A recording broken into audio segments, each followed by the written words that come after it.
प्यारे दोस्तों, आदाब।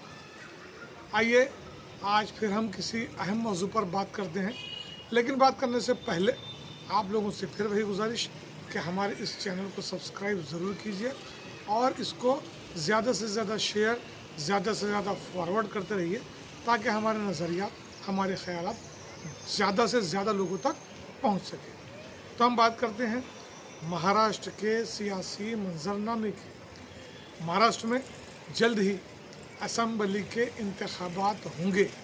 तो जैसे जैसे इंतखाबात करीब आ रहे हैं और हर जगह की ये बात है, हर रियासत की ये बात है कि जिस रियासत में इंतखाबात करीब आते हैं वहाँ पर स्कीमें लॉन्च होती हैं, अलग अलग स्कीमें लॉन्च होती हैं और राय दहिंदगान को, वोटर्स को अपनी तरफ राग़िब करने की कोशिश की जाती है।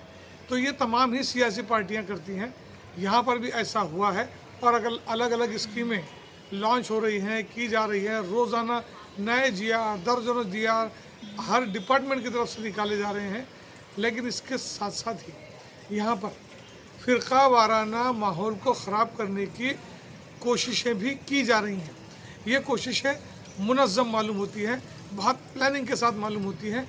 जैसे गुज़िश्ता दिनों आप सल्लल्लाहु अलैहि वसल्लम की शान में गुस्ताखी की गई थी, उस पर मुस्लिम मुआशरा और सेकुलर अफराद बेचैन थे, बेचैन हैं और उन्होंने एहतजाज किया।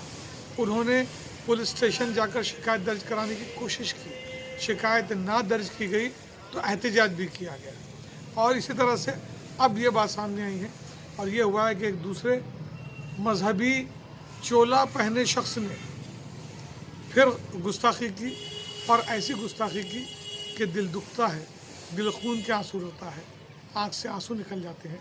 लेकिन फिर भी सब्र का दामन हमें छोड़ना नहीं है, क्योंकि ये याद रखिए कि ऐसा क्यों रहा है।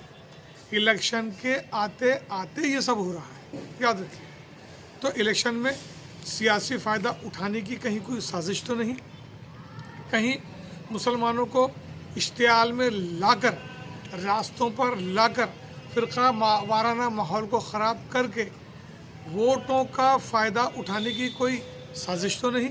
इन तमाम बातों पर हमको गौर करना चाहिए और एहतजाज ज़रूरी है, एहतजाज किया ही जाना चाहिए, लेकिन वो दस्तूर के दायरे में रहकर ही किया जाना चाहिए और बहुत ठंडे दिमाग से किया जाना चाहिए। होता यह है कि कोई आए बाएं शाएं किसी बहुत अजीम शख्सियत की शान में गुस्ताखी कर देता है, जैसे कि आप सल्लल्लाहु अलैहि वसल्लम की शान में गुस्ताखी की गई है।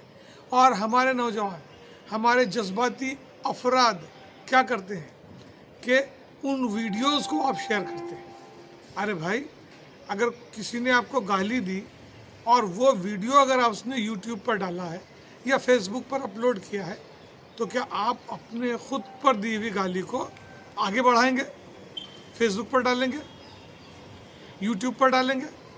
क्या कर रहे हैं हम लोग? अरे हम तो फिर उन्हीं का काम कर रहे हैं। वो चाहते हैं कि ज़्यादा से ज़्यादा शेयर हो, ये बात ज़्यादा से ज़्यादा लोगों तक पहुँचे, ये बात ज़्यादा से ज़्यादा मुसलमानों तक पहुँचे और मुसलमान जज्बात में आए, इश्तियाल में आए, रास्तों पर आए, कुछ तोड़ फोड़ करें, घेराव करें, पुलिस इन पर एक्शन ले और फिर उनको सियासी फ़ायदा मिल सके। तो क्या आप चाहते हैं कि सियासी फ़ायदा उनको मिलना चाहिए? सोचिए, गौर कीजिए। रास्ते हैं, बहुत रास्ते हैं।